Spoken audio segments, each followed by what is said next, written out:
ये रहे हमारे भोला के चूजे और ये रहे हमारी बतख और वो रहे हमारे खरगोश जो कि खेल रहे हैं। अभी बतख उनको खाना डाला था, खा पी के सोए हैं आराम से।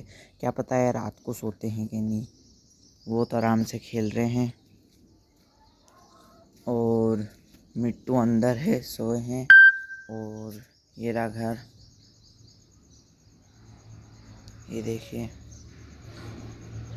मिलता है अगले ब्लॉग में।